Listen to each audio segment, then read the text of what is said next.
Yo, what's up, everyone? Welcome back to Season 2, Episode 1 of GameTimeTV. And in today's episode, we're going to be talking about love, discipline, and identity, the athlete's foundation. If you like this podcast or if you like athletic-based content, make sure to hit me up on Instagram, TikTok, and X. For Instagram, GameTimeTV19, TikTok, same thing. And on X, it's still Game Time. It's Game T Podcast. Also, if you are listening to this on YouTube, make sure to hit that like and subscribe button and turn on notifications to the Game Time TV YouTube channel for more athletic-based content similar to this. Now, let's get on with it. But before we get on with it, as those of you who have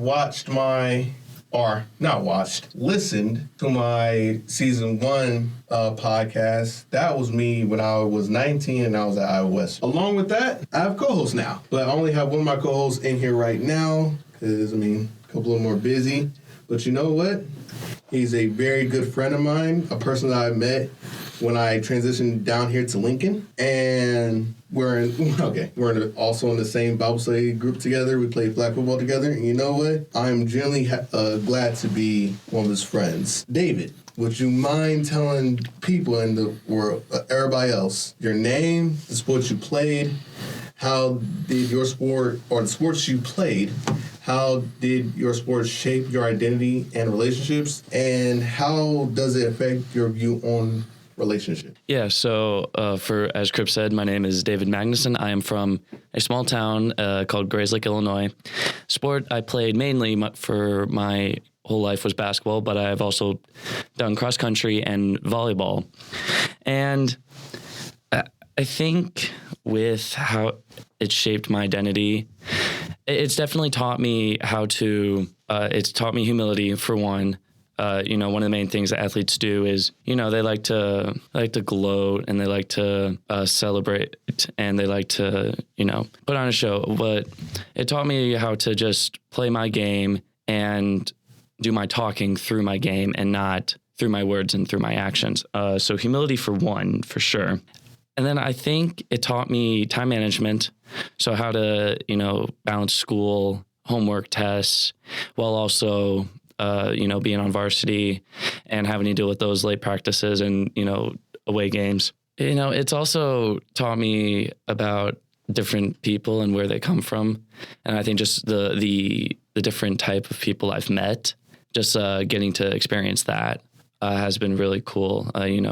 Different family experiences, different friend groups, all that stuff. So just the different types of people you get to meet. Yeah, absolutely. I know what you mean by that, because whether people like it or not, sports can bring a lot of people together. Yeah, absolutely. And sometimes turn enemies into friends, depending on who people are. But it does also give you a great insight on who your teammate is as a person, because you would think that you know somebody like in the classroom and stuff like that. But once you get them out to either a football field, any kind of field, any kind of court, when there's actually stress and pressure on their minds, then you get to see, okay, can this person either be reliable or be sort of unhinged while they're playing a sport?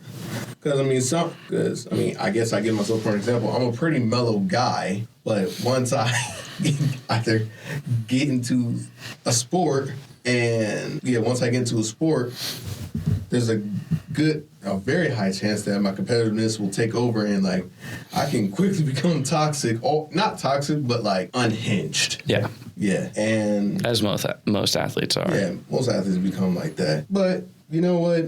I think that's something that people need to understand about when it comes to athletes, is that majority of the time we are nice people. We don't really want to. I guess people like to say that athletes can be kind of like assholes sometimes. No, yeah, absolutely. Yeah, that's definitely something I've heard before. And I think what they see is a certain type of passion that isn't necessarily shown anywhere else in life and only shown for sport, where you can have be a great person and all around be the nicest kid that people know. But once you, like you said, step out onto the field or onto the court or wherever you step out to, there's a different kind of passion that comes from the game that you play. And I think that can be a huge influence on somebody. Absolutely, man. And one of the crazier things that people would say, especially about being an athlete, would be, why do you have to be either so unhinged or like saying, why do you have to take sports serious? I'm like, well, I mean, when you're in that environment, you don't have the necessary, like, I would say, you get the hint that there are serious athletes and then there's people who like to joke around. Yeah. And especially if you're in an organized sport, if you have serious athletes and people who like to joke around on the same team, that team's not going to succeed. No. It's like, because you don't know if the people who joke around is going to cause the people who are trying to be serious to end up joking around with them, and then now the entire team's unserious, or the serious people are going to make the jokers like leave the team pretty early, even though, yeah, that might not be a bad thing, but it has the potential of people thinking it's like, well, it's a toxic team because, like, everybody takes it so serious. That's actually the best kind of team. Exactly. And you get people who don't care, and you have the couple of stars on your team, and then you have the people who can, give a crap, and they get playing time, and they just kind of mess everything up on the court. That's where arguments and discourse ends up occurring. And you know what? This leads us to our first subheading: athlete versus non-athletes. Mm-hmm. Do you think non-athletes, people who don't play sports, do you think they really understand what we go through, like our grind and everything?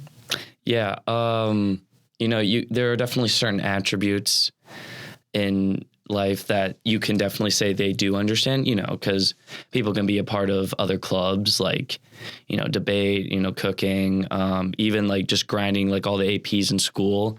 So, but I don't think they understand the physical aspect of it, as well as mental. Sports are a lot more mental than people realize. Like when I did cross country, that sport is more mental than physical. That's for sure. So because it's straight running. Anyone who's ever done just straight running, like there's a reason I would choose to play basketball over going for a run, because basketball, I have other things to do to keep my mind occupied. But with running, it's a whole mental thing. So I don't think it's fair to say like they don't understand what a grind is, but our specific grind, no. I don't think they understand the mental and the physical, toll it can take on an athlete. I absolutely agree with you, because everybody has their it factor. Yeah, I would say. Absolutely. Because it's like, well, I mean, even though, yes, you might not be an athlete, but there are times where you go into your flow state on whatever it might be. It might be just video games. It might be cooking. It might be trying to solve the world's hardest problem, whatever that might be. And when people say that they don't understand the athlete mindset, I'm like, well, it's not that hard to comprehend. It's the same, and for the examples I gave, it's the same thing, but it's just with athletics. Yeah. It's like that is our moment to where we have to lock in the most. Yeah, absolutely. And that's our moment to where it's like, okay, we know that we have to do this in order for us to get better, in order for us to get stronger, to get faster, to become the greatest in their sport, whatever the sport may be. Yeah. But they also understand that in order for them to become great in that sport, it takes time. It takes it takes reps. It takes doing stuff that people don't necessarily understand. They do stuff that will. You know what? I'm gonna go on and say this. Sometimes everybody has that mindset to get better, and whatever it might be. Although yes, our athlete's mindset is going to be a lot different from what everybody else's mindset is. It's still the same thing. It's just different. how would you even describe like grinding? Yeah. Like that grind mindset that we have. Yeah, I think, like you said, it's the mentality to want to be the best version of yourself in that sport. When I transferred from a little background, how the divisions work in Illinois, it goes 1A is the lowest, then it goes 2A, 3A, 4A, and 5A. Mm-hmm. So previously I was at a 1A school. I transferred to a 3A school. And, during the summer and during the fall, during off season, I had to, work my absolute butt off to even make the team and even maybe get some minutes. I did just that. And I think it's that mentality of I have to be better in order to stay on the team. Here's the distinction I think you want to make. We have to earn a spot every single year. Our spot is never guaranteed unless we're a starter. If you're a bench player, you can be replaced anytime. It's the mentality of I have to stay on this team. Yeah, I'll say that's a great example because even for starters, like your spot can be taken at any second. I mean that right there. Well, yeah, that's you hit the nail right there because we know that if we slack off even once, if we like joke around or just like, I can't believe I'm about to use this word, lollygagging. If we just over here just lollygagging around in practice, bro, people act like coaches can't see that. And when coaches do see that, and then they want to either cut a player or they either want to have a serious conversation with the player or just straight up cutting them. It puts into perspective of that person was not being serious. So when people think that you should, like, the grind shouldn't be taken serious, it absolutely should be because you're putting all that hard work and effort into doing this specific thing that you love and that you enjoy.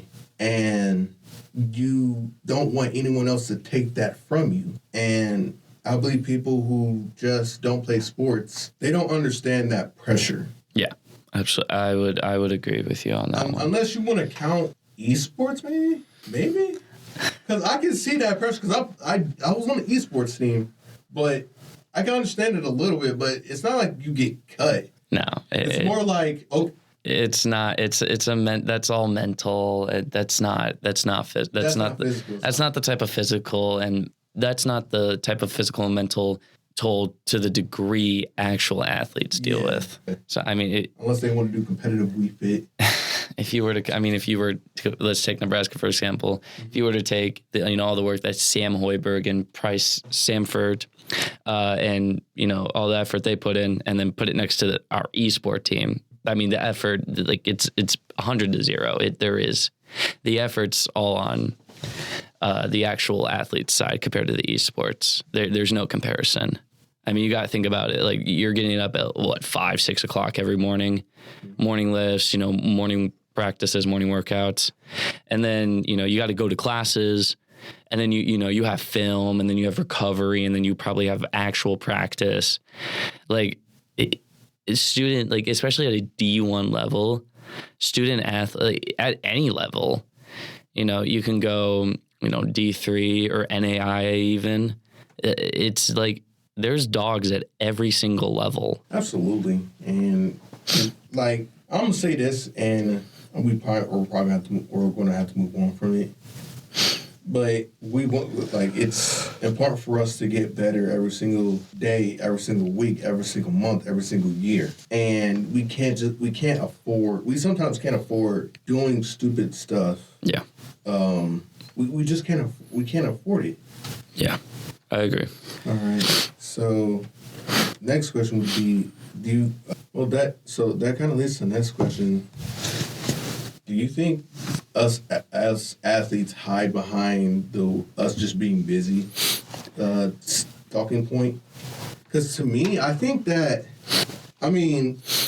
when you say hide behind it, like what do you mean? Like use it to get out of stuff, or like what? Like explain that a little bit more. I would say that whenever whenever we hang, we have different groups of friends. And let's just say that one friend group wants to hang out with you, but you can't do that because you're either in some sort of a sport, you're either in some kind of sporting event, B, you're at practice doing whatever the coach asks you to do. And athletes will say, no, I can't do that because I'm doing this. Oh, well, I'm doing this, like so I have a football game, or I'm doing some kind of sport that day, and I can't skip that. So if you're putting it like that, I would not say we hide behind that, and that's just the truth. I think, I don't think we hide behind it. I just think that's the unfortunate truth of being a student athlete. Like, our time is limited.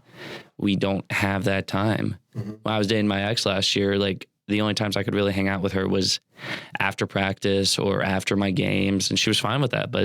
And I made that clear to her, like this is what I have to do. These are my times. These are my games. You know, she didn't care. And you know what? Because that's going to be an important topic we're going to talk about later. Not about your ex, but no, I know what you're. I know what you. Yeah. But I think people do understand that, but they also dislike it to where it's like, bro, you barely hang with us. Well, no stuff, because I'm over here. I'm trying to get to if I'm a high school athlete, you're trying to get to a certain point to where you have scholarships. Like, you can go to any program you want. And you know what? I completely forgot about this, but hide behind being busy. It doesn't necessarily have to be a sporting event or practice. It can just plainly be you're doing academic stuff. Yeah. And if you're just doing homework, or you're studying for an exam, in some kind of test, and you're trying to do better, sometimes you're gonna have to sacrifice time with your friends for the greater good, for your grades, or just for yourself, for example. Like, you're just gonna have to sacrifice for yourself. Yeah, I agree with that. That just leads to the next question. Do you think getting attention is an issue? What kind of attention? Okay. I would say, so that's actually a good question, because it depends on the kind of attention. So, you know the saying of, I'm going to butcher the heck out of this. Is it good? All publicity is good publicity? Is that all publicity is good publicity? Yeah. Yeah, I think that's a saying. I think that is a saying. Yeah. Like, whenever, and like, it's not, and this doesn't have to be like statewide, citywide publicity. We're just talking about just your school in general. And like, if you are someone who, because when it comes to us athletes, especially in high school, people usually think that we're top dog. But usually people think athletes are the top dogs in high school. And with being like a football player, well, you know what? With being a student athlete, you have attention all around you 24/7. And it's like, the teachers know who you are. The coaches obviously know who you are. The teachers, the principals, any other staff, they know who you are. And they expect you to have some sort of discipline because you're playing that sport. And it's basically like, when you're just a regular student, you have, I would say, unnecessary intentions. Because, like, I know I play this sport in your school, but I mean, I'm just a student right now. I'm not trying to get any kind of attention, unless you are one of those not bashful. What's the word I'm looking for? We're technically arrogant. Yeah, very arrogant athlete, to where it's like, kind of like jock status, maybe. So I think I understand what you're saying. Yeah. I don't think it's bad to get attention. It is how you use the attention. Yeah. I think that all comes down to the athlete. Like, in my experiences, like people in the school, like, knew who I was. But I didn't choose to ever, be a jock, or I didn't choose to be arrogant. I chose just to be like everyone else. And there are definitely people who take it to that degree, but the players that I've played with, and I've played with a lot of good people, they're not boastful about it. If they're boastful, that's just their personality. Yeah. I've never met those 90s jocks. I've never met that kind of athlete before. Speaking of those kinds of people, I think those are actually real. I think that's a movie trope. Yeah, I'm like, but that's a whole different topic we can get into later. So yeah, do you think that's just? I think that's just a movie trope that they just try to pull off. It's gotta be. Well, if that's the case, I mean, do you think that getting that kind of attention, do you think it kind of develops insecurity? That's a good question. I don't think it develops an insecurity as much as it develops a pressure. We're going to go back to attention. Okay. And because I don't really want to bring your girl into this. My ex or my current? Both? We could talk about both. Just ask your question. Okay. We can talk about. I don't care. Because the question is basically like, do you think giving them attention, like while being an athlete, while you focus on all this other stuff, do you think that is an issue? Because giving them attention apart from doing everything else. Yeah, because I know women, they want to get attention in relationships. Nothing's wrong with that. No, absolutely. And I think I actually might answer two of your questions here. Mm-hmm. Because I think it is better when they are athletes. I think when you're an athlete and you date an athlete, like I think it's easier to help them comprehend, like, oh, he's busy. Like, I would be busy in my sport, and I divided like he is right now. So I got to give him space. Like my ex, she did track, and during her track season, I could really only see her in the evenings, just like during my season of basketball, she could really only see me during the evenings or after my games. Mm-hmm. Very rarely did she come see me before my games. But anyways, no, I don't think it's an issue. I think that's just something that has to be communicated before a relationship is even formed. Like you have to sit down and talk to her and say, hey, look, I'm an athlete. I'm very busy from, these months, and I'm really only free these times. And some of those days are going to have to be spent doing homework or studying for tests. So the time we spend together might be limited. And I think if you sit down and talk to her, and again, going back to like her being an athlete, I just think it helps because maybe you won't have to have that conversation. Like you just make it shorter, briefer, and just say, and she'll understand, because if it was her season, she'd want the same thing from you. Mm-hmm. So she should expect to do the same thing. All right. Now we're going to move on to our first segment, athlete versus non-athlete. So, David, do you think that, let's say you have a significant other that was a non-athlete, do you think they would understand like the grind that you went through as an athlete? I would say in athletics, no. And to speak more on that, there's a physical side and there's a mental side. Mm-hmm. And I'm going to talk specifically on basketball. The physical side, the training, the weights, the lifting, but also then you have the plyometrics, and you have, the diets, just all that, all that stuff that's already a lot in itself. Yeah. And then we get to the mental side where you have to deal with a roaring crowd screaming at you, who's done their research on you, by the way. Like the high school crowds I played against, like they did their research on like okay, sorry to interrupt. What you mean did they research? Well, so I went to a school called Grayslake North, and our crosstown rival is Grayslake Central, where there were like half the school I went to middle school with, and they remembered like remarks they made about me in middle school. So like a nickname that. Are you sure you want to expose that nickname? No, it wasn't anything bad. And well, still though, because I mean, in our Bibles group, and if they do listen, and if they listen to this, I'm not actually gonna say it, but I was just gonna say like the generalness, like the nicknames they called me. Yeah. Okay. Yeah. So like just some of the nicknames I had in middle school, and just some of the like.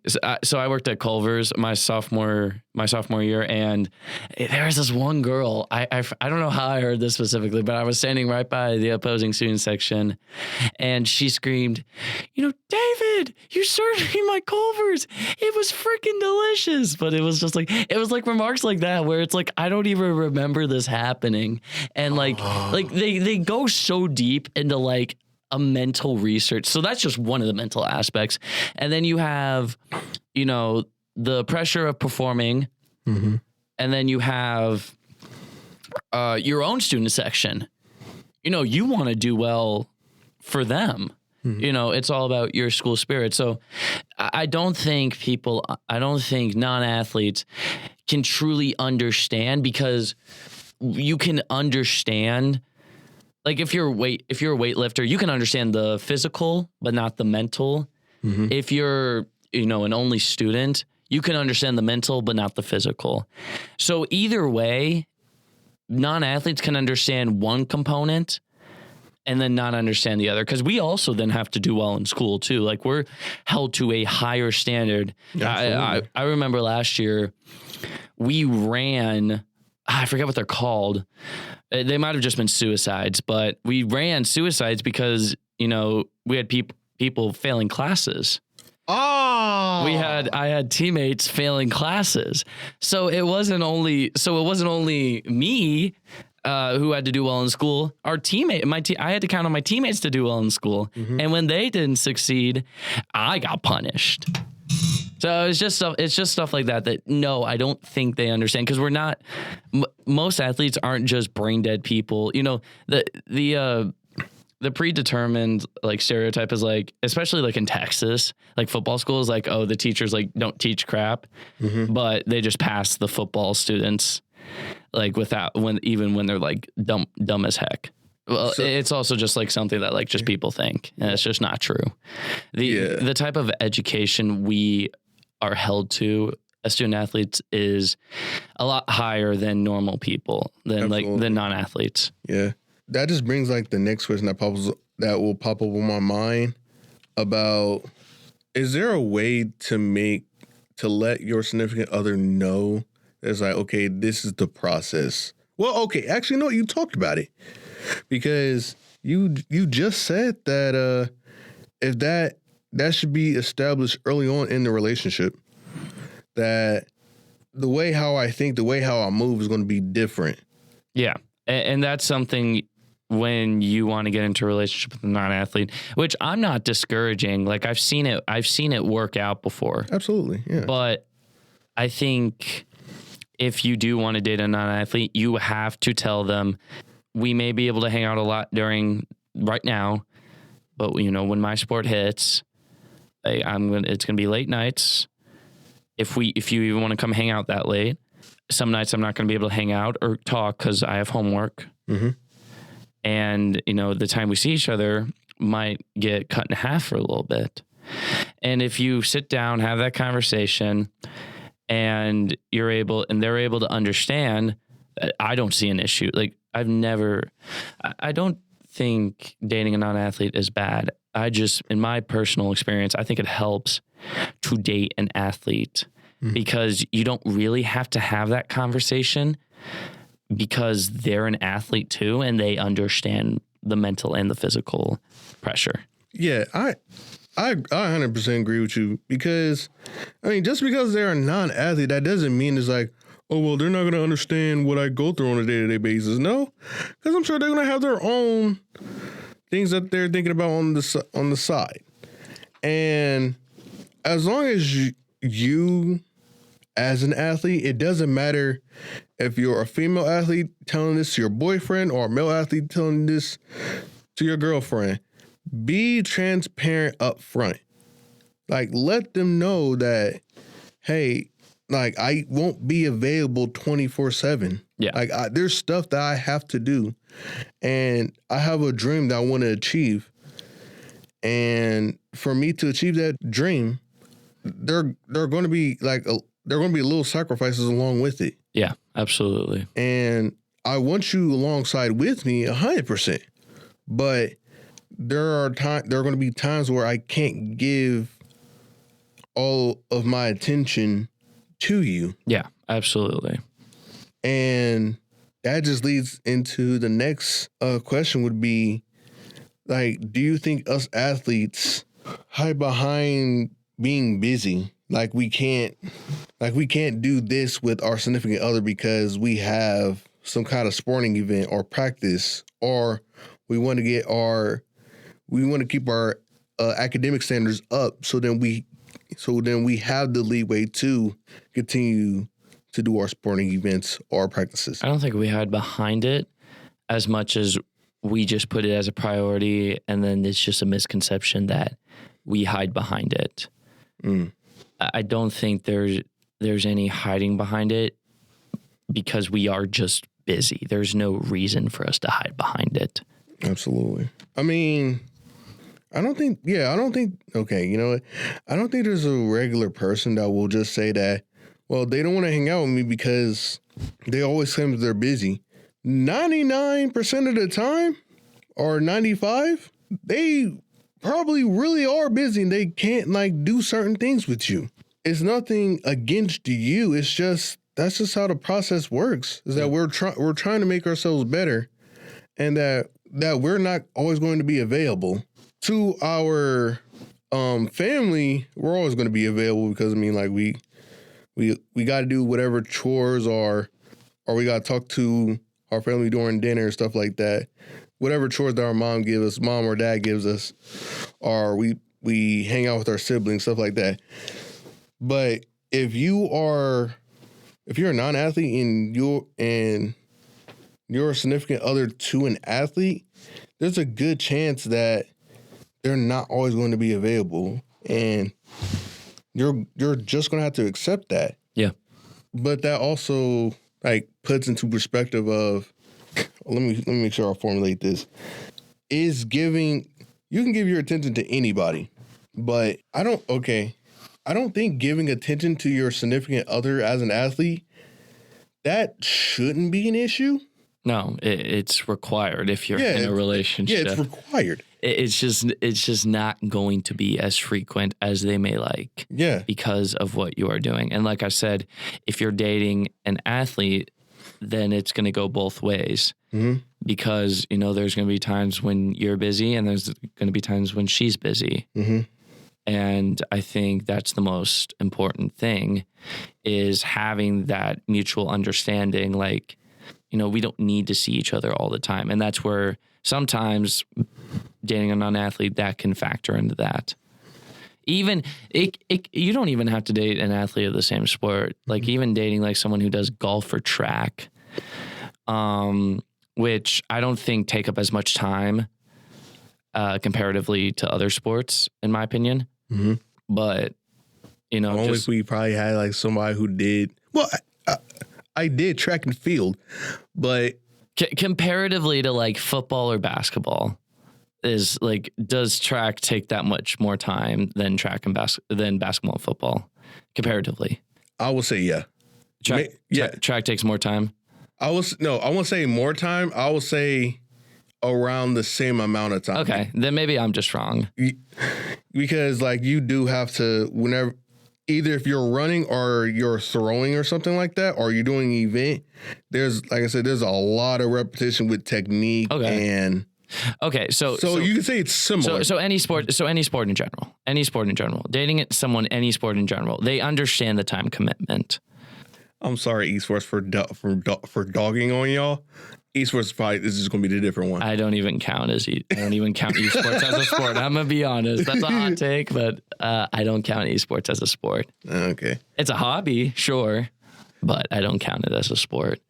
I mean, I do, but you know what? Like you said, it's a difference in opinion. Yeah. It's a difference in opinion. But I do agree with you that giving attention to your significant other, it's going to be mandatory in any relationship.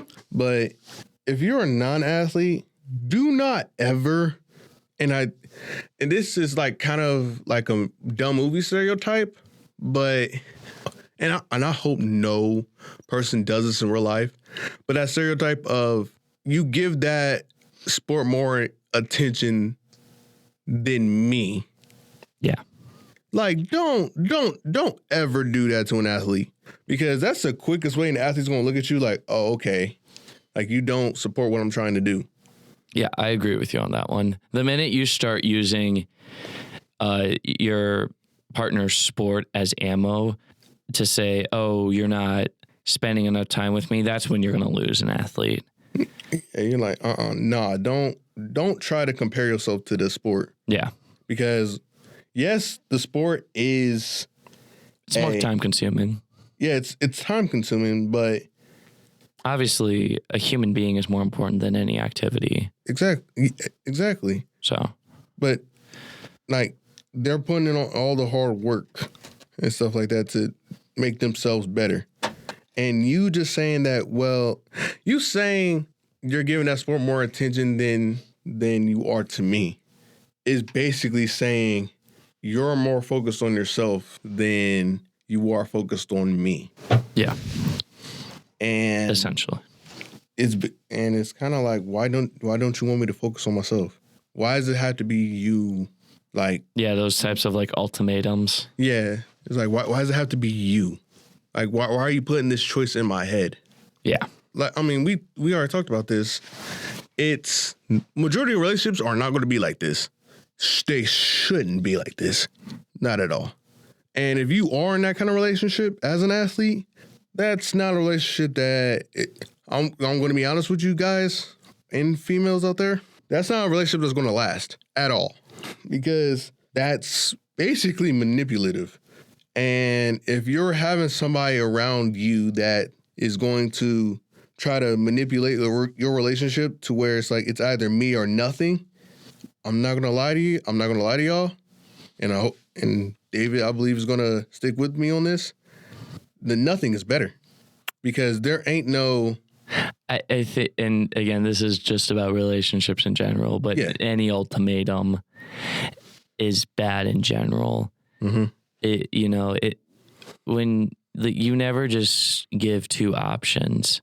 And again, there's obviously exceptions and like cheating and stuff like that, but putting aside like those exceptions, but like asking your partner to choose like a sport they love or school over you, it's just making yourself seem more desperate and more seeking for attention. And that if they're emotionally intelligent, they will end up choosing the peace, which is the nothing over you, because they realize how much, trauma and hardship you're bringing to their life by even that statement. Absolutely. So anyways, this is definitely, if anyone does this, male or female, and they're not an athlete, this is definitely like insecurity.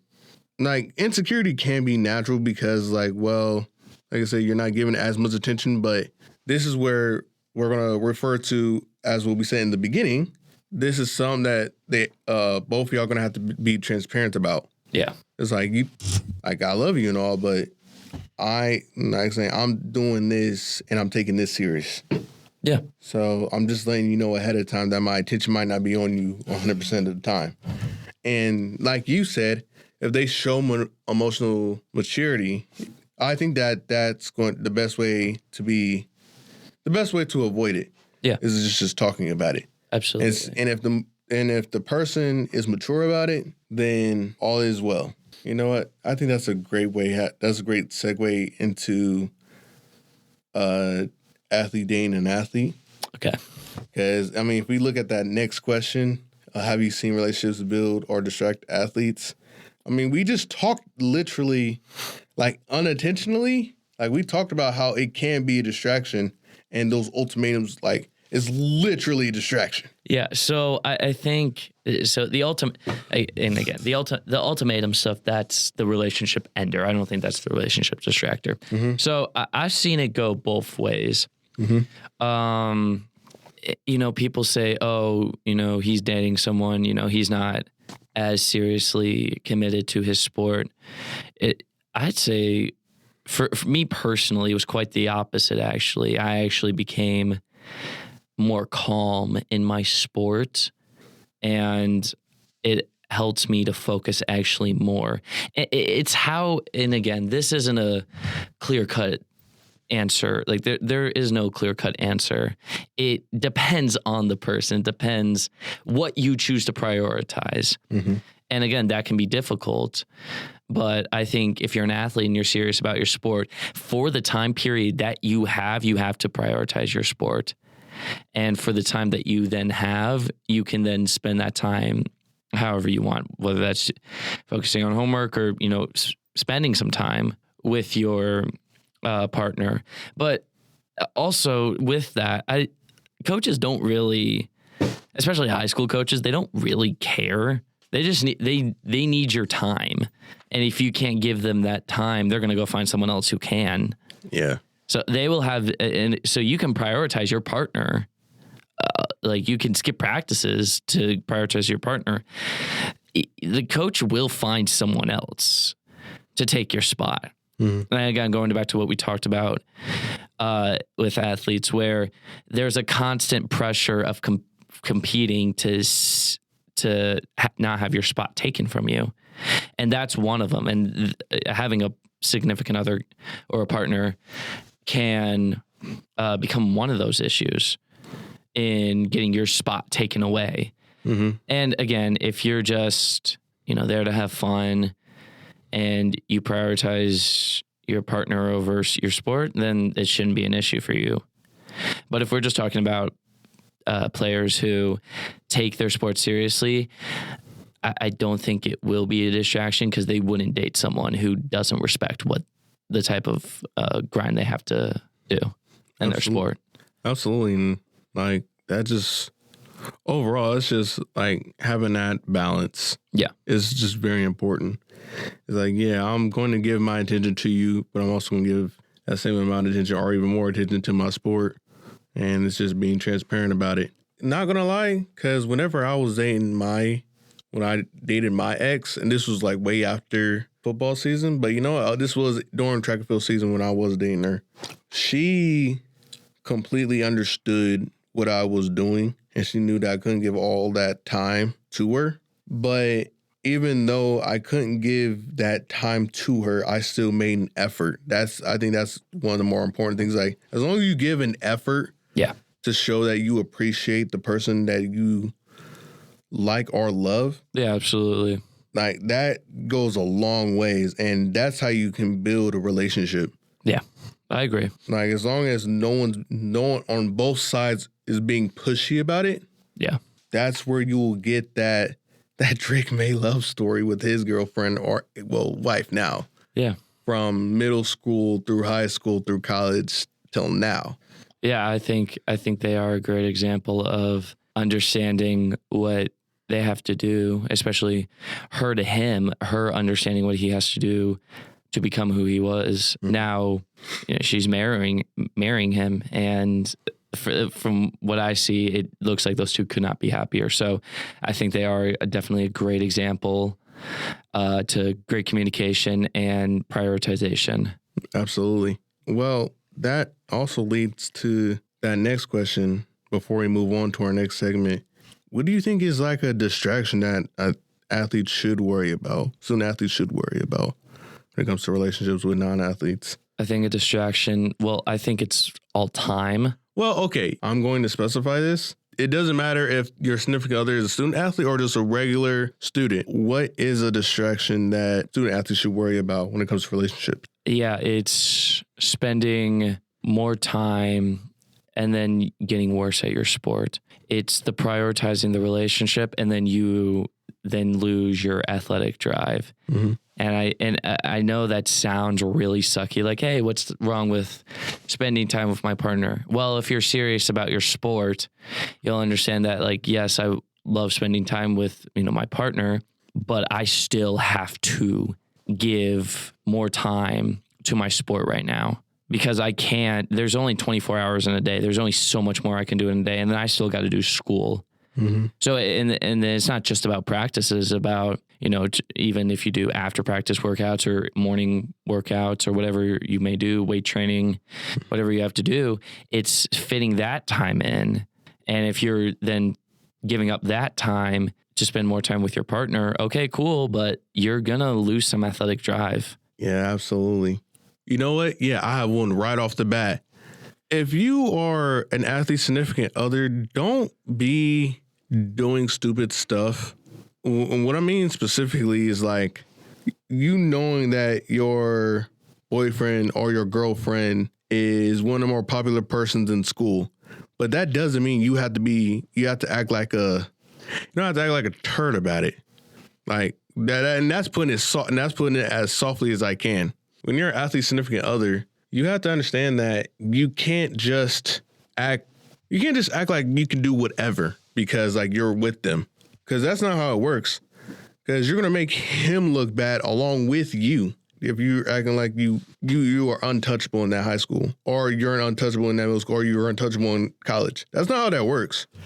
Because they can clearly look at you and they're gonna talk to him or her and say, "Is that your man? Is that your girl? Why are you still dating her? She's not going to be good. She's not good for you." And if you're gaining that kind of traction, that's whether you like it or not, that's a distraction. You're causing him or her to, at that point, now you just gave them an ultimatum. Literally, you just gave them an ultimatum. Because like it's now of, is this person's going to mess up my future because they want to act all high and mighty because they're with me? Like, do I want to be with that person, or should I just move on because he or she is going to ruin my future and I'm trying to do something better with my life?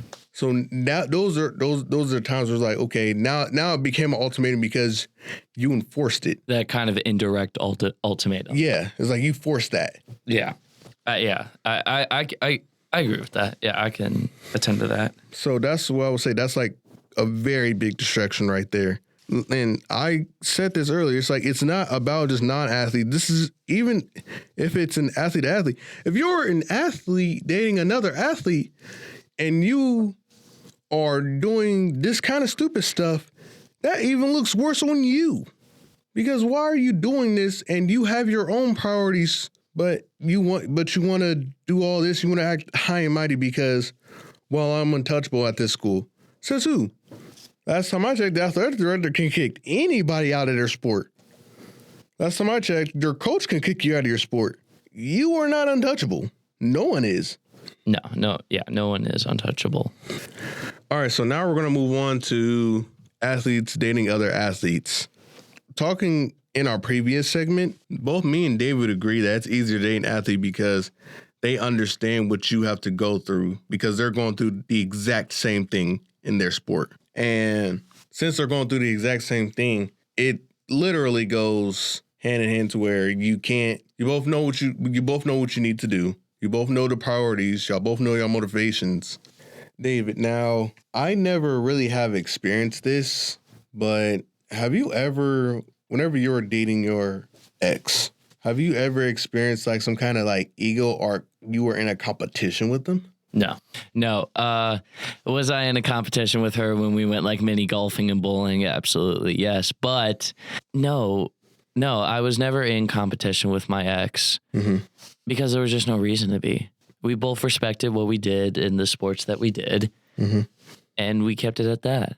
Her and I could talk to each other about the struggles we had in our sports for sure. But no, there was never an ego problem.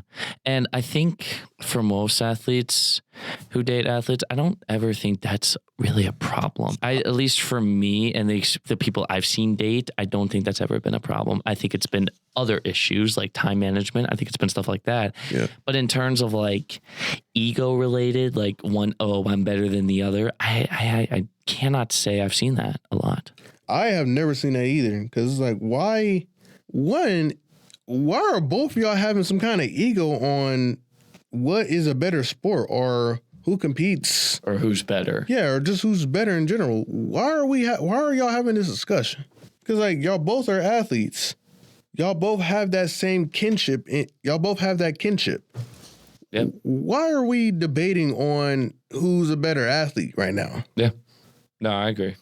Now, you gave a good example of like the only time like I would compete with my significant other would be like if it's like if we're doing some kind of like competitive sport together, like tennis, bowling, mini golf, stuff, etc. But the thing was, it was all in fun and games. It was never serious. No, I'm not. I'm not talking about like a serious competition. Yeah. I'm just talking about like this regular fun competition. Yeah.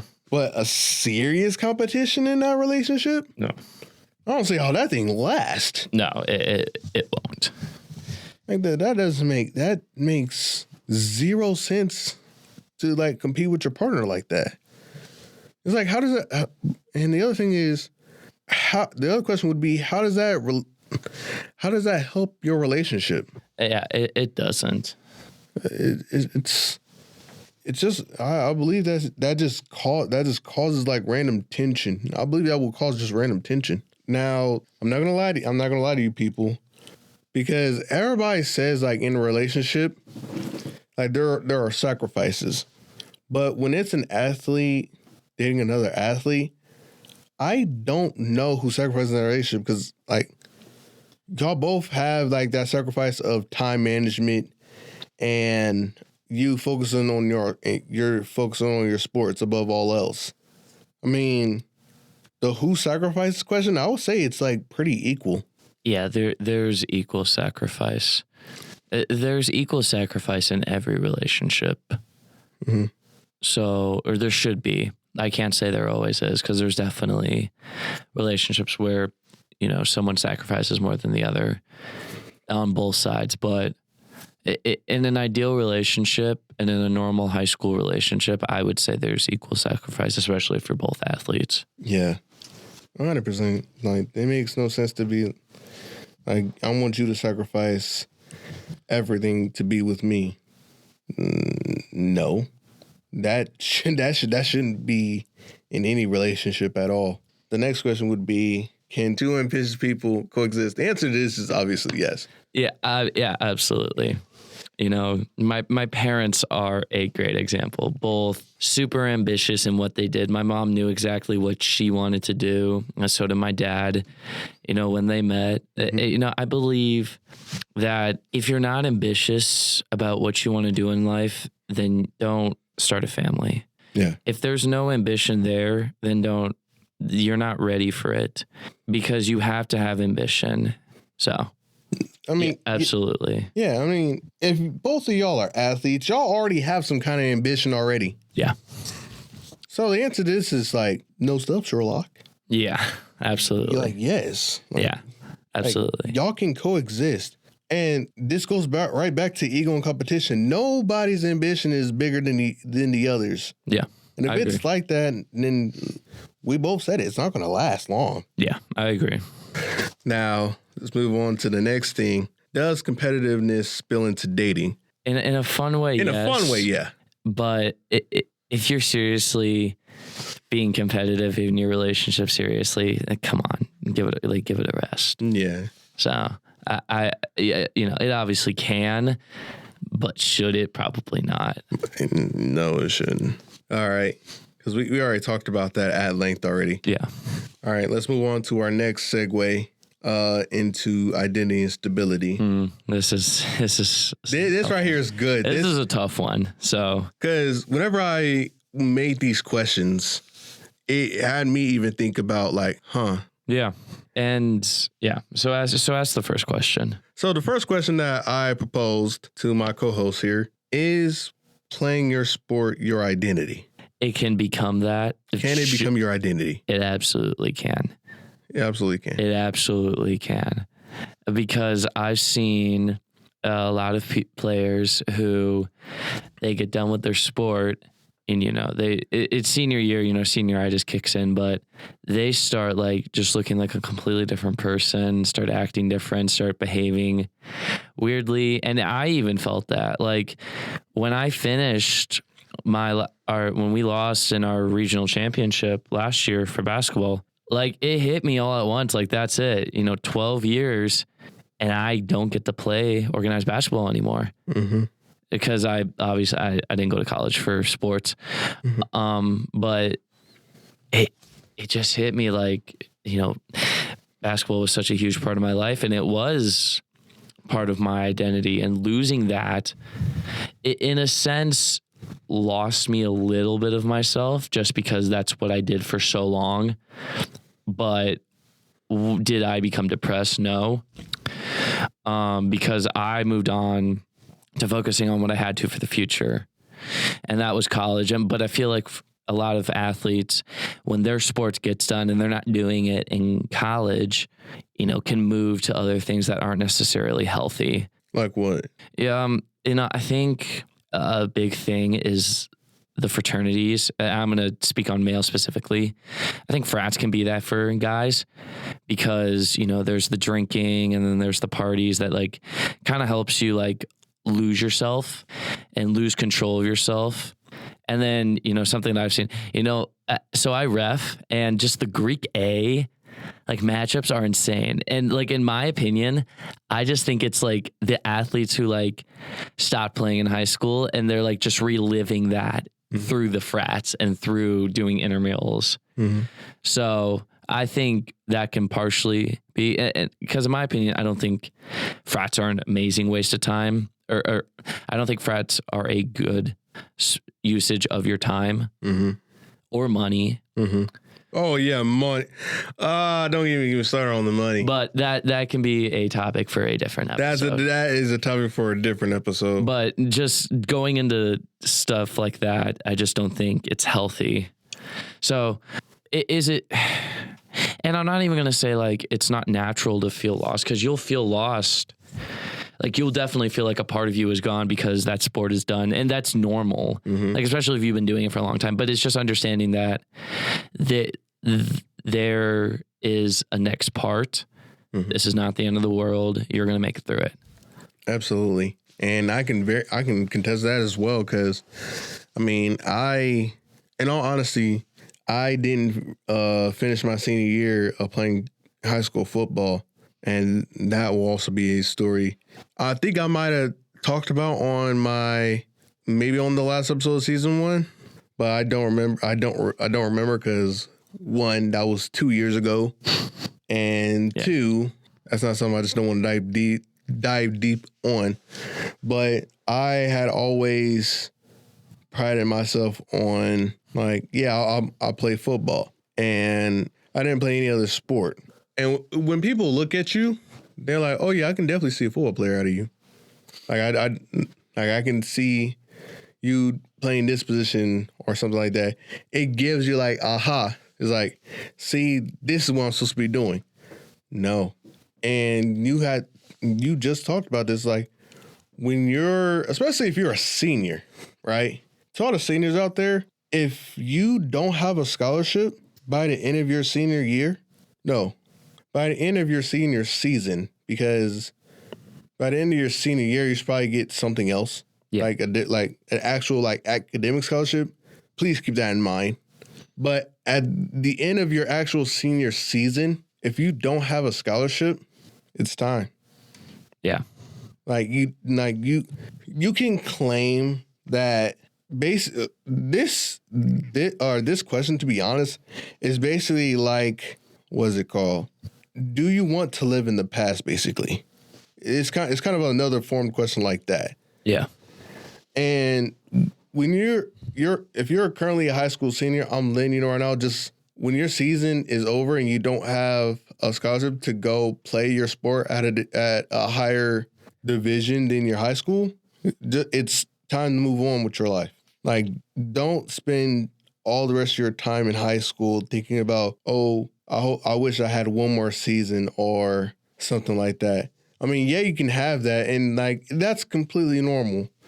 But when you graduate high school, that shouldn't be your concern anymore. Your main concern should either be going to school, getting a job, learning a trade, doing something with your life. Because you can't do nothing just sitting around doing whatever. Yeah. If you're spending the rest of your life thinking about, okay, you don't want to be the person that spends the rest of their life thinking about, man, I wish I played high school football one more time, or remember we did this, remember we did that in high school. Instead of moving on, you're gonna get left behind. Yeah. It's like you gotta start thinking about something else. Yes, sports is always going to be there for you, but don't make it to where that's always going to be on your mind 24/7. To where it's like you're living in the past. But I also want to formulate another question would be to all the parents out there, don't relive your dreams of playing a sport through your kid. Yeah. Because whether you like it or not, that kid, that teenager, they have their own identity. They don't want to be like you. Now, there's nothing wrong with that. They are their own independent person. You are your own independent person. You can't live through them. You can't live through your dream through them. Yeah. They are their own person. And if you're doing that, and if you're a parent and you're doing that, you made that sport your identity without even thinking about it. And now you're making it your child's identity. Kind of like the main reason you were born is you can play the sport that I was never able to do. How's that fair on them? Yeah. And that's something that I definitely can attest to. My parents never pushed what they wish they would have done on me. Mm-hmm. Oddly enough, my dad does, he coaches 3 sports. Technically 2, but he does women's and men's soccer, and then he does bowling. Oddly enough, I ended up being neither. They're doing neither of those sports. And that was him like realizing what I loved and doing the best that he could to support me. Same with my mother. They never forced anything onto me. They only gave me advice when I asked for it, or sometimes when I didn't even ask for it. So I think that's a great point. And so then looking at your next question, this is a good one. Who are you without the uniform? And this can be attributed to your faith. And we're going to get into that, and we're going to get into that in the next segment. But with that, for me, it's always been God at the center of everything. In everything that I've done, whether that's my politics, my sports, my academics, it's all been through God and because of God, and because that's what He's allowed me to do. And the reason that I was so calm after my sport ended was because I understood where my identity lied in. And unfortunately, for a lot of athletes who don't know God and who don't know Christ, that unfortunately will cause them to end up lost, because that uniform was who they are for, however many years, whether that's 4 years to 8 years to 12 years, whatever that may be. Even if you just picked it up your senior year and you loved it, that's it. That's the only shot you got.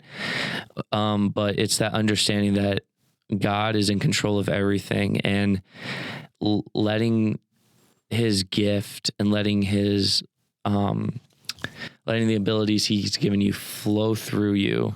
I think, because after it's done, there's nothing wrong with turning to God and saying like, who am I? And he'll help you through that. Absolutely not. And you know what? I'm glad you chose that path, because not everybody will. Everybody has the chance to do that path, but not all athletes do. Yeah.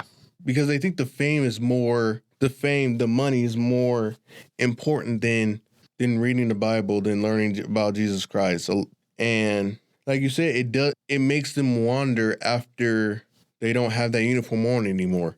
Yeah. It makes them wonder what's next in life. Yeah. And this is what I want to share with you guys. I will say this. My grandfather had told me this, and he's still alive today, and today is his birthday, so I'm going to make sure I got to tell him happy birthday after this. Outside of your sport, and this is where I got that question from. Outside of sport, he asked me, who am I? And I was like, I don't know.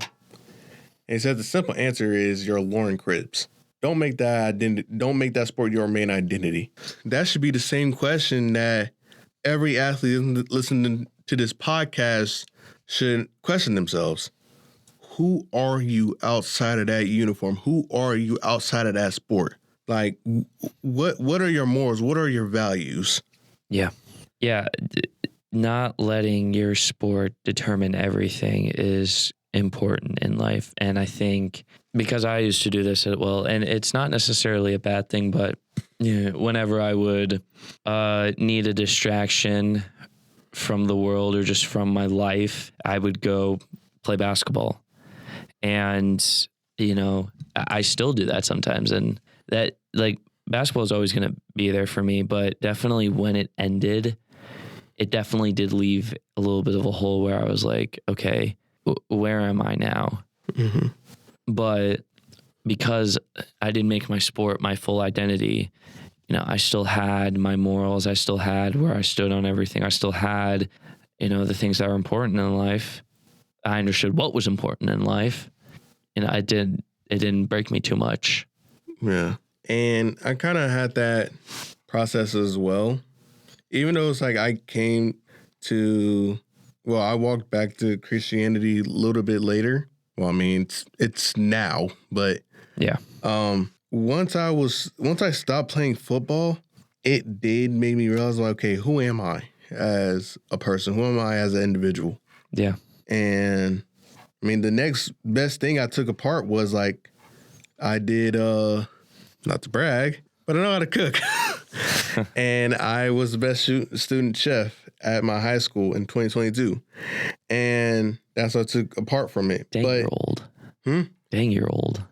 I am 21, ladies and gentlemen. David's saying that because he's 18 to 19 years old. So what were the dinosaur ages like? Dude, when was I born? 2004. Exactly. I'm not 19 and whatever. I'm not 19 whatever, bro. You were. So what was Abraham's death like? I wouldn't know. I would not know. All right. Jokes aside. Jokes aside. Peace or pressure when performance drops. Okay. That question I understood. So I think you're saying, can there be peace when your performance drops? Yeah. As an active athlete? No. There cannot be peace. There cannot be peace if you're an active athlete and your performance drops. You will not be at peace with that. Like losing your minutes, losing your spot, you will not be at peace with that. I think once you get to a certain age, you will. Okay. And this is talking about it depends on where you are. Yeah. I think because one of my buddies back home, he is a senior who unfortunately was promised minutes last year and just did not receive them this year. And, he is at peace with just being the practice guy and riding the bench. So guys like that, I agree. There's peace in when your performance drops, but like starters or bench players who do get serious minutes when your performance drops, no, there's not peace in that. Mm-hmm. And I've seen it happen in games where our star point guard, he wasn't having a particularly amazing game. And unfortunately, we did end up losing that game. And I could just see the sort of distress and struggle in his face. And there was definitely no peace with that. But I think with that brings a sharpened mind and I think it can bring energy, and I think it can bring anger and motivation back into that athlete where, okay, I have to get back on track. Mm-hmm. Now that other thing would be pressure distract when does the pressure distract you when your performance drops? And the answer to that is yes, because I'm a prime example of that. And what I mean by that is in high school, I believed that as a senior that I need to put all this pressure on myself to like perform better. But whenever I didn't perform better, it no longer became a motivation. It instantly became a distraction. It got to the point to where it's like I couldn't think of nothing else but the distraction of I'm a senior. I got to do this. I got to do that. And like I have to go. I have to do better. And when your performance is like constantly, and when your performance is dropping and you're not performing like how you want, just that pressure immediately is like, oh crap. Like it's now gotten to the point to where that's all you can think about. And it now becomes like, I will say that pressure and distraction kind of intertwine. Yeah. It's like once you put pressure on yourself, it becomes a distraction, because when you put in that kind of pressure on yourself, and then you can either start performing to that pressure or you start dropping because of that pressure. And if you're performing to that pressure, you're going to look great. Yeah. But when you're not performing to that pressure, it becomes a distraction, because now you're thinking about, I need to do this, I need to do that. There's no I in team. Yeah. So you're constantly just thinking of I instead of we. Yeah. Not to be French. Taking that aside, I have to let that one hang in the air a little. I think with that said, we're going to move on to the next segment. Faith and alignment. Yeah. So the first question is, where does God fit? Let me say this first, because I want to talk about this. Whenever I was in high school, my coach says, in this program, we go by three things: God, family, football. God will always come first. The second will be your family. The third should always be your sport. And I would like to move the sport down to even fourth, because it really should be God, family, academics, and sport. But still, God should always be number one. Yeah. There's no reason why it shouldn't be number one. Because whenever I played, especially whenever I was at Iowa West and I was competing, I always thank the Lord that I was able to compete at the best of my ability. Yeah. Because without him, I probably wouldn't be even competing at all. Yeah. We don't know where our life is going to go. Yeah, I agree with that. And God works in mysterious ways. Yeah, no, he does. I think where God fits into it is he has to be the base. Mm-hmm. He has to be the basis of everything, because none of it matters in the end. Mm-hmm. And if we're not living through God, there is no point to anything on this earth that we do. So I think, and people ask, oh, what does that mean? It means taking the good and the bad and still praising God no matter what. Mm-hmm. Like just thanking him for the opportunity to even breathe.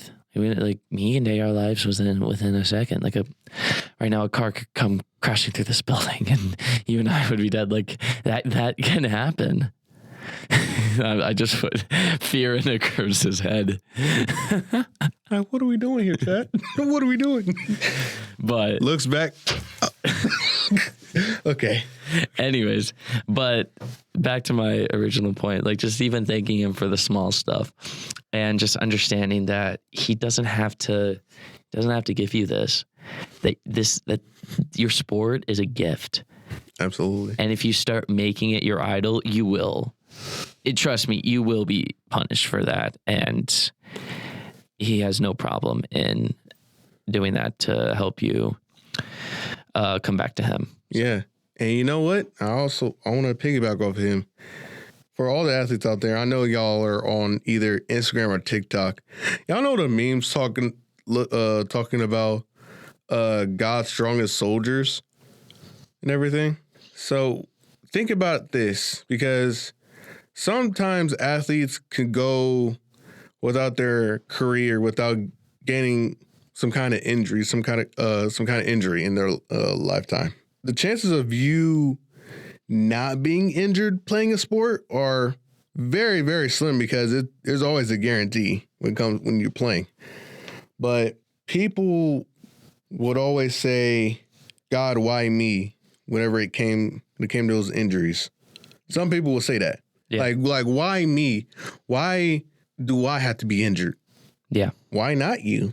Yeah, I agree. Like, all this can help you better understand God in the long run, going through this. Yeah. Because if you're strong enough to get through this injury, if you're strong enough to go through the challenges that God gives you throughout the life that you have, you can conquer anything alongside him. Yeah, I agree. Well, with you being with him. Yeah. Which then brings us into the next part. Has faith shaped dating? And the answer to this is absolutely. And I'm going to give a quick little story. So about, this was last year, I don't know how this got brought up, but we were comparing or going around and seeing how many people each guy on our team had slept with. Yeah. Oh, right. This story. Sorry, I already know this story. And I'm gonna let David talk about this. So, and, they came around to me and I said none. And, I got mocked for it. Like, oh, the good little Christian boy, all about that stuff. And then we were at an away game, towards the end of the season, and two of our captains came up. We were just talking. They asked me, like, why don't you sleep with, why are you waiting till marriage? Why don't you sleep with women? And that was just a cool that was just a cool way for me to share my testimony and to share them the Bible. And the same way that I don't sleep around is the same way that, like, how I approach dating. I approach dating based on biblically how you should date. And actually, fun fact, dating's actually never mentioned in the Bible. Really? Dating's never mentioned. You know what? Now that I think about it, dating's never mentioned in the Bible. It's not mentioned. So people tend to think dating is a tryout for marriage. It's a test run for marriage. So, they live together outside of marriage. They sleep with each other outside of marriage. But God intended marriage to have sex, one man, one woman, under a covenant for life. And with that comes some boundaries that have to be set within dating, some physical boundaries especially. And that's how I've approached dating all along. And there's also some emotional boundaries you have to set, like not living with each other or having sleepovers or sharing too much with each other. Or there is, and this is this is a nitpicky one. This is a couple to couple thing, but even doing Bible studies together, I believe that should be saved for the person you're going to spend the rest of your life with. Mm. Okay. So with faith in dating, it comes to setting those boundaries. And I'm also going to piggyback off my co-host, because I've also experienced that in high school and in community college as well. To all the athletes out there, I'm going to share this with you. I hope I don't get demonetized for saying this. Just because you have not had sex yet, do not start lying about you sleeping with somebody. Yeah, I agree with that. Don't start doing that. Or if you haven't done it yet, be happy that you're not like the rest. Because in this world that we live in our current generation, everybody wants to have some kind of relations with another person. even most likely it's going to be a sex relationship. They want to have some kind of relations.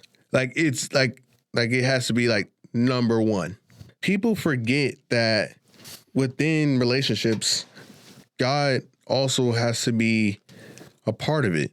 And I have seen with me being down in Lincoln that, well, not even being down in Lincoln, but also being at Iowa Western, that a very strong relationship and a very strong marriage is with two people that believe in God. When you don't have a relationship that's not based on God, there's a lot of stuff that can happen. Like, you don't know if that person that you're with, you don't know what they're going to do, because they have their own morals and values, yes, but at the same time, they can cross those boundaries at any point in time. I think with everything, it has to be aligned with God. Yeah. I don't even think you should touch a relationship if it's not with a Christ follower. Yeah. I don't even think you should remotely be in a relationship with someone who doesn't follow Christ. And the Bible talks about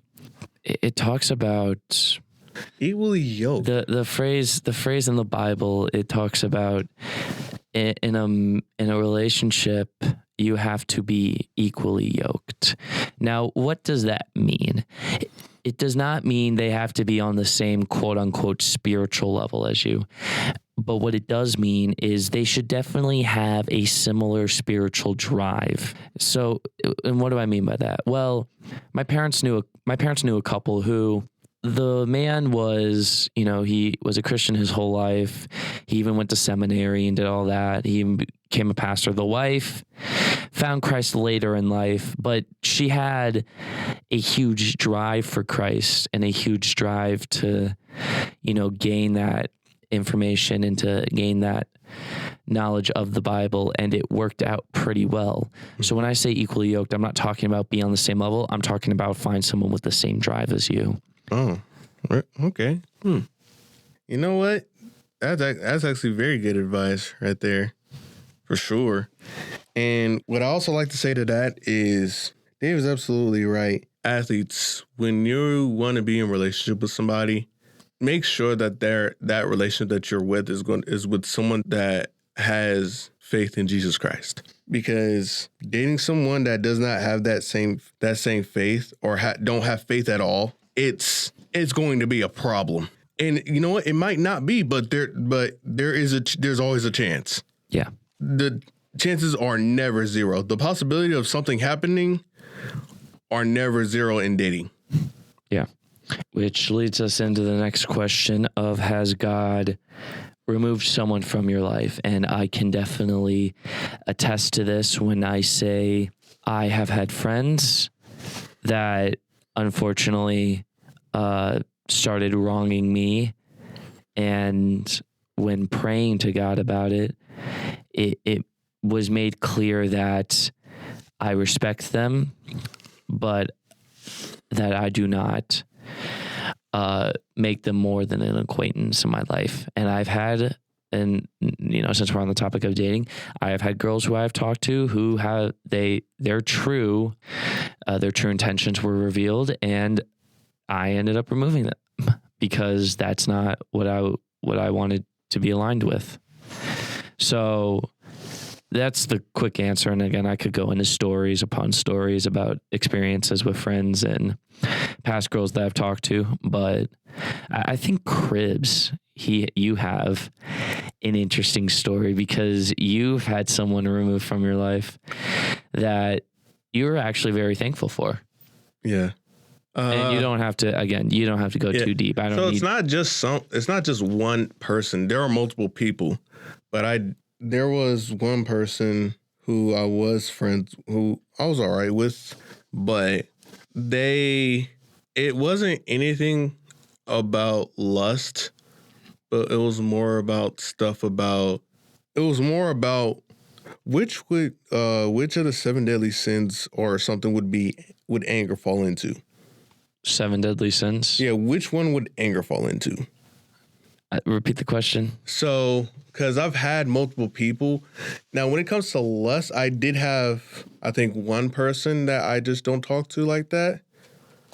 But anybody else, it was more about them angering me to the point to where it's like, I don't want to talk to you.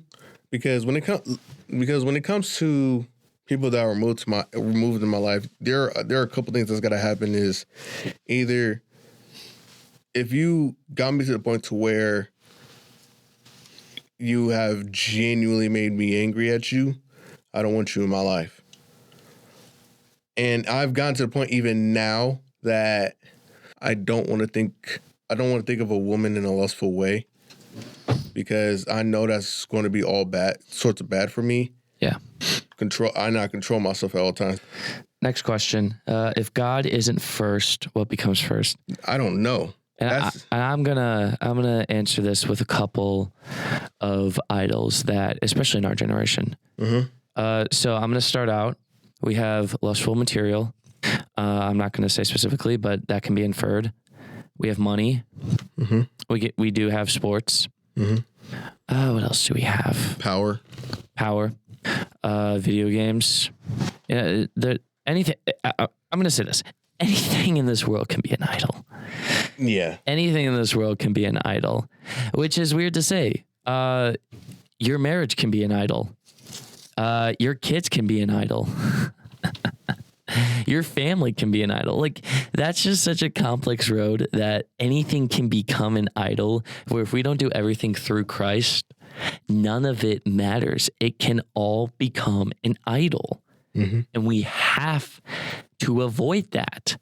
We have to give more time to God than we do to the things of this world. Enjoy the world he created, that he gave us the opportunity to create. Of course, enjoy it. Mm-hmm. But focus on God, because this will all go away. This is all temporary. Absolutely. Which then goes into the next question. Can love thrive without shared alignment? And if we're speaking on relationships, no. It cannot. And here's why. Because, some advice that I've gotten is, even when you're dating someone, you have to be able to agree, in my opinion, on two things. And I'll get to there's three, but the third one is for marriage. The two things that you have to agree on when dating: your politics and your faith. If you don't even have those two things down, it's just not going to work out, because whether we like it or not, those are two very important things in our life, whether that's directly or indirectly. And having someone who comes from that similar point of view, it's important. Having someone who comes from that similar viewpoint, it's important to have that person, because why would I want to fight with someone on two of the most basic things of my moral compass in my life? Which then gives into the third thing of, and this is a marriage thing, but how you handle money. And if you can't even agree on how to do that, you're not ready for marriage. But that marriage is for a different topic. But I'm talking about dating. So yeah, politics and your faith. If you can't find agreement on that, don't even try. It's not going to work out. Yeah, I agree with you there. I ain't got nothing else to say to add on to that. Now, ladies and gentlemen, we kind of went all over the place today, sort of, and I for sure will try to clean this up. But we are going, we're going into the last segment, I assume? Yeah, the reflection round. All right. Do you want to start, or should I? Do you want to end? Do you want to end host? Do you want to end main host? I'll be happy to take the first few cracks at this. Yeah. All right. So this last segment is called the reflection round, where we're each going to give one awareness tip for athletes, a common mistake, and a foundational quality. And I'm going to start with the common mistake. And a common mistake that a lot of athletes make when it comes to dating specific, it's either dating, discipline, or identity for this episode. Yeah. Common mistake a lot of athletes make is not being confident, is being scared. That's a mistake a lot of athletes make. They're scared to mess up. They're scared to make a mistake. And this then goes into my awareness tip. Don't be afraid to mess up. You are not perfect from the star to the bench. Each person makes a mistake. No one is above the team. As Crip said, you are going to mess up. So learn from your mistakes and move on. You know, something my coach told me was, we don't care what you did in the past. That's in the past. We will address that in telling you what you need to improve on. But have a next play mentality where you are always thinking about the next play, because if you think about the play that just happened, it is going to affect your entire game. It is going to affect your entire practice and is going to affect how you play. And then comes into my foundational quality. You have to be humble. You have to have humility. No coach wants a boastful, arrogant jerk as a player. They don't want to coach that. They want humility, and they want someone who's coachable. They want to be able, as hard as they want to be on you, the harder a coach is on you on a mistake, the more they want to see you succeed. So be coachable and be humble. I mean, that's very good. I'm not gonna lie, because even for me, when it comes to being confident and don't be afraid of making mistakes, of course, all athletes have that thought in their minds. Like David said, take that out of your mind. If you made a play that was bad or you messed up in some kind of way, throw it away in your mind and move on. Coaches don't want to see you pouting. Yeah. All right. Now for my turn, one awareness tip for athletes. I'm going to say this is a 2-for-1 because this goes into one awareness tip for athletes and one common mistake. Those are basically watch who you hang around. I like that one a lot. Yeah. That is not talked about a lot. That is not talked about a lot because whether you like it or not, and this episode is primarily about relationships, and this just goes along with it. It doesn't matter if they're your boyfriend, girlfriend, best friend, regular friend, or some kind of acquaintance, one of your family members. If they are not good for you, cut them off. There is no reason why you should be hanging around those people. Any of those people have the potential to get you in trouble in some kind of way or could get you hurt in some kind of way. Those are people you should really reconsider hanging out with. Yeah. Because as athletes, you don't understand what that person can do to you until it's too late. Yeah, it's like the old saying says, you become who you hang around with. Yeah. And that's a statement that's overlooked a lot, and that could not be more true. And whether you like it or not, if something and I'm giving this to y'all straight up, if something bad happens to you and your career is over, guess what? You're the only one that's going to care about that. That friend, that significant other, that family member, it's not going to care about that. You know what they're going to say? Oh, well, you shouldn't have thought about that. You should have not done that. Yeah. Because sometimes they don't have a lot to lose, but you do.